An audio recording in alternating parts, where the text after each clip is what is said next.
our second segment here, we've got the Insider on the 28th. If you're listening to this whole thing, we just talked about the Insider on the 27th and some of the changes to the core game. The 28th was interesting because the Insider on the 28th was interesting because they announced that they're going to start talking about each faction and how they've changed and stuff like that. And they kicked it off with Crix, which is, I think longtime Crix players looking at this Insider feel like they got kicked in the nuts a little bit. As there was a comment on the forums about like, oh yeah, Crix guys, you haven't had a lot of spoilers, so here's a kick in the balls. I don't think it's that bad, but so being that I'm kind of a newer Crix player, being like we don't have the models quite yet because they're being painted right now. But have you played a game with Crix? Yeah. Okay. But with the all-in-one box plus all of the stuff that I ended up picking up for the army, a lot of the stuff that actually picked up has been significantly adjusted in Mark III. I don't think it's that bad. I don't think so either. It's too bad. So the thing is, like, there's a lot of people who are like doom and gloom about Mark III in general. Of course. I think the thing is they need to bring back some of the aggressively overpowered stuff into like a playable state so it's balanced. Yeah, well, yeah. And people also need to realize that, like, okay, so Crix players are like, oh, they're so terrible. It's like everything's changing. Like, you have no idea. I think anybody who's expecting giant buffs for their stuff is deluded. I think that like what they're going to do is try and bring everything that was super OP back down to a baseline. So it's going to feel like nerfs when really it's just the game's becoming more balanced. Unless you play Mana Wars. In which case then fucking 1 point PS20 Weapon Masters, please. No, I'm kidding. Yeah.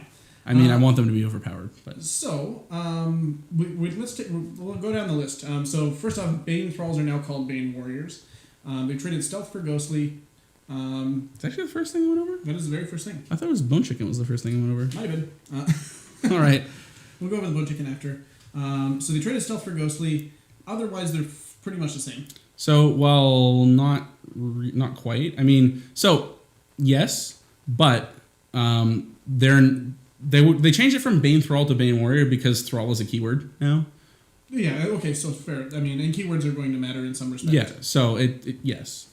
Otherwise, they're similar. So let's talk about that Stealth to Ghostly transition. Now, it feels like a nerf because Stealth was a mechanic basically that just forced your opponent to have something to directly address it.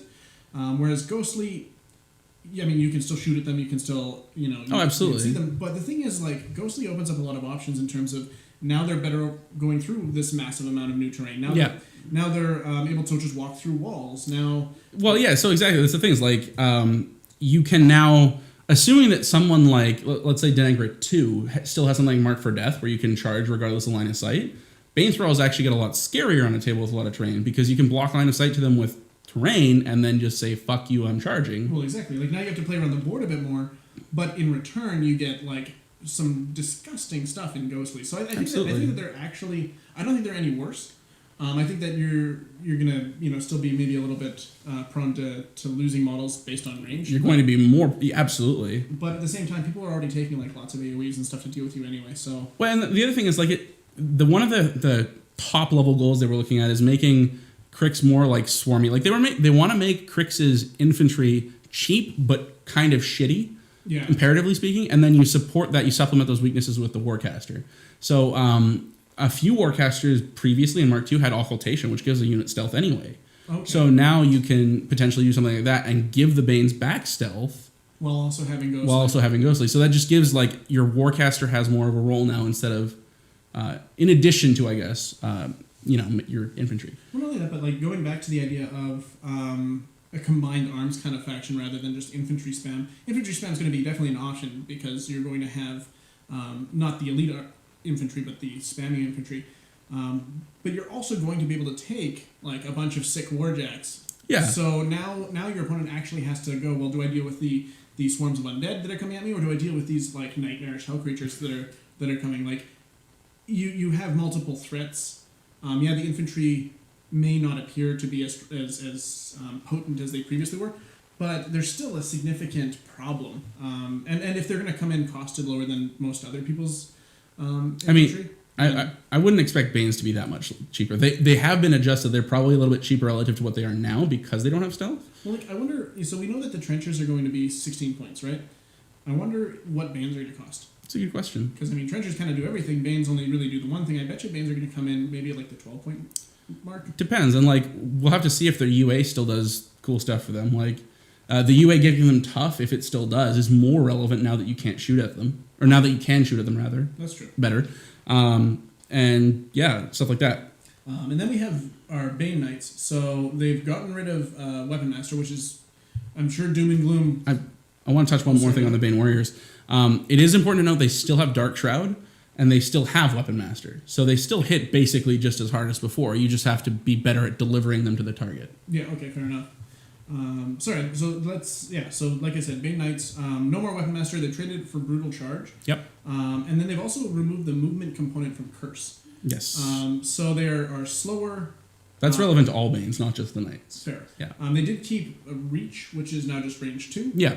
And I believe that's pretty much it on those guys. Yeah, they haven't changed a whole lot otherwise. No, the changes they made to Bane Knights make them more of a defensive unit, make them more of a screening unit, because they still have a little bit higher armor. They still probably have Vengeance, if they didn't mention taking it away from them. Yeah, they didn't say any of that. And they still hit just about as hard on the charge, but they're not like Bane Knights, Bane Warriors with Reach. Yeah, well, and that's the thing. It's the same thing with the Warders and Champions. Same problem. It's like they're functionally similar, but just right. So yeah. I think that'll be a good change. I mean, I'll be playing around with them because I think the models are bitching. So even if they're not like super OP, that's okay by me. So like because they still have Ghostly, you're going to be able to run them up and use their reach that they still have to tie up other models that might just be like through terrain. That's true. I mean, it looks like they're going to be a lot more like wave 1, wave 2 kind of. Yeah, exactly. The Knights are your more defensive, your jamming unit, stuff like that. And that'll be interesting. Now they get brutal charge, which is kind of nice as well. So I mean, on the first turn in the initial charge, they're still hitting pretty hard. Yeah, they hit almost as hard. I think they'll be like what, roughly POW 13ish. No, it's like POW 14. Oh, is it really? It's PS 12 plus brutal charge. Okay, I mean, so again, yeah, they still hit pretty hard. And any like regular infantry, that's plenty. Yeah, exactly. So that's not bad. Mechanothralls have 1 point lower defense. Who cares? Because I mean, the difference between 12 and 11, although statistically, I think they were like 13 before, or was it just 1? I think it was just from. I think they were 12. And okay. I know it's 11 now. They're easier to hit. They're 1 lower power. That's it. 1 lower power actually means they're 2 lower power on the combo strike. That's right. Which is, I mean, it's fine. They're still gonna be cheap. They're your dirt cheap like thrall unit. Like they felt they were too good for what they were points wise. That's probably reasonable because I mean, like this way you don't have somebody take like 50 of them for nothing and just dominate. But the interesting thing is like now you actually have a choice or a decision to make between something like running maybe a unit, possibly unit and a half, 2 units of Mechanothralls versus something like the Banes if the Banes are point reducted or reduced rather. I don't know what those values will be, but it'll be interesting. It's an elite infantry versus like dirtbag infantry basically. Well, it's going to be an elite infantry in Crix, but I wonder like I don't think that they're going to be elite infantry. I just mean relatively speaking. Like there's more choices to where like if you want a greater volume of attacks and you just want disposable infantry, you take the Mechanothralls. But if you want slightly more maneuverable infantry that hit harder, you get the Banes. Like that's fair. So that's interesting. I mean, to me, the Mechanothralls were always like, you just want tons and tons of bodies, and you want to make your opponent have to hate their lives. So yeah, you can still do that. That's okay. And also, they didn't mention anything about the Brute Thralls. So we don't know if they've changed. That's a good point. Like their role in the Mechanothralls, we don't know if they've changed the power of those guys specifically. So there might actually be an actual argument to take them now rather than just like fuck it, no. Well, exactly. It's like Brute Thralls. If they're still weapon attachments, that opens up the possibility of like throwing them in different combinations. Like they might add a new type of weapon attachment that you could mix and match in Mechanothralls. That's true. Yeah, I mean with the new rules being able to add 3 of any kind of weapon attachment, like a max of 3, it opens up options. And I mean with Mechanothralls, kind of a vanilla unit. Any of those kinds of things will change the way that unit operates in general, so that could be pretty sweet. On the topic of Brute Thralls, actually, and weapon attachments, it'll be interesting to see what Crix units can take Brute Thralls now, because it could be that Brute Thralls are accessible to all Thrall units, could be that they're accessible to all Crix infantry units, maybe even. I'm not saying that's the case, it's just speculative. With the change to like Thrall being a keyword, I suspect, probably along the lines of the Thralls, but... Yeah. But even then, like, what are your options of taking Brute Thralls with Bile Thralls then? That's a good point. Like, there's interesting interplay there that we haven't really explored yet because we don't know, right? I mean, and if you could do something like that, I mean, that would be really, really sick because your bile throws are disposable. You're going to lose them. And then you still have something left after that. So Yeah, exactly. That I want to keep an eye on, actually. Speaking of bile throws, they have completely changed the way that they... Well, actually, no, that's not true. They've completely changed the range and area that they can cover with their explodey, gooey... They've made Purge not stupid. Yeah, so they've changed it from the 6 inches out from the base of the model, hitting everything in a 180-degree arc, being like... I think it's something like 1 million square inches, something close to that. Roughly. And they've changed it to a spray 8.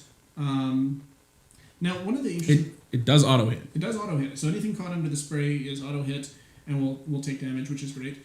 The surprising thing to me is that they didn't do this earlier because there was no 6-inch, 180-degree giant template.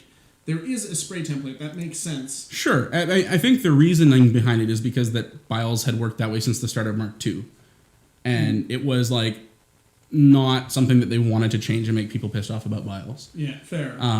I think that people are pissed off about Biles right now, and with some good reason. I mean, like, don't get me wrong, pie plate of kill everything in your army was pretty cool, but I think everyone can agree that that's a little bit ridiculous. Well, and even, like, I mean, okay, you didn't, at least I didn't see them played a lot in tournaments, so I don't know that they were necessarily on the technical end of overpowered, but at the same time, you pull those out against a new player, and if he's playing, he's like, hey, here's my couple units of infantry, and you're like, one bile throw blows them all up. Yeah. That sucks. Yeah, and some of the reason that you don't see them played a lot in tournaments now is because the meta has shifted to like high armor, lots of boxes, which is not something that bile thralls really do well. Okay. And bile thralls may in fact have been a large part of the reason why the meta shifted from, high defense infantry to lots of armor, lots of boxes. We had a little bit of an audio issue there. A little bit. In the event that the audio for the previous stuff goes funky, well, that's why. But anyway, going back to the biles, one really cool thing I think of this change, and although, I mean, it is a nerf. Let's be fair, which is fine. Yeah. At least now you can direct it in a way that you're not nailing all of your own guys. Yeah, it's a lot easier to anyway. Yeah. I mean, there was always technically the way, but I mean. Well, yeah, okay, but I mean... Although, actually, to be fair, pre-measuring would have made that a lot easier. Like, it would have made the ability to, like, do a flawless bile purge a lot easier, which would have been terrifying. So, yeah. I think it's still, like, fair, especially if biles are costed appropriately, because, I mean, you're purging them, so it's likely to expect that they're still going to die. So, as a sacrificial thrall unit, it makes sense that they'll be costed appropriately, especially with their ridiculousness restricted to a spray now. Yeah. I was talking to Steve about this a little bit earlier, but the ability to now use biles to to kill screening units and to kill jamming units has gone up significantly, because no longer does your opponent have the opportunity to just randomly jam some models in and expect that you'll have to kill all of your own models to purge them off. Now, sometimes you'll be able to use those biles in a more like tactical manner, and use them like a scalpel instead of a sledgehammer to take out models that need to be dead. Well, exactly, and I mean, so I think that well, actually, one of the interesting things I think that can come of this is if the meta did shift largely in response to biles being disgusting in multiple ways. Then it's possible that with this change, the meta changes back or changes. I think the meta game is going to be blown wide open by the. Well, yeah, but yes, I think they're going to be far less of a limiting factor in the effectiveness of single wound infantry. But the thing is, now people might be less afraid of bile thralls, so they can make a comeback and teach people the proper fear of biles. I don't really think that this makes bile thralls unplayable by any regard. No, actually, well, I got a unit of them. I'm thinking these are going to be awesome. Did we get a min unit or a max unit? Max unit. Okay. So, max units are going to be better now than they were before. Well, and I don't lament the loss of the money for the models. So that'll be interesting. It's going to take a long time to play around with this stuff to figure out, how it feels, right? Of course. But let's take a look at the only Warcaster that we really have full working knowledge of. You want to do the Scarlock first? Sure. Oh, I saw the bone chicken. Yeah.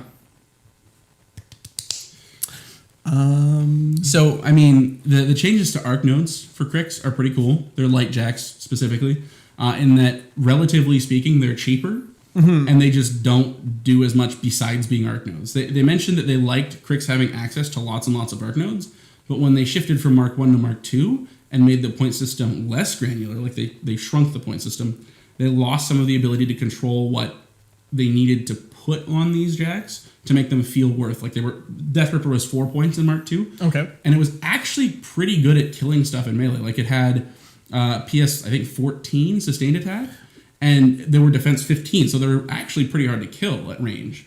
The thing is, like, nobody took them for that, though. No. So I think that this change actually makes them better. Yeah, I agree completely. The Death Ripper specifically has gone to 6 points now from 4, so it was only increased by 1.5 times.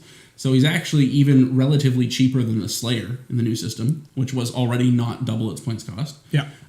It went down to PS12 and lost a point of defense. So it's easier to kill, and they don't do as much besides arc, but arcing is what you take them for. Yeah. So they've given Crix the access to tons of arc nodes this way.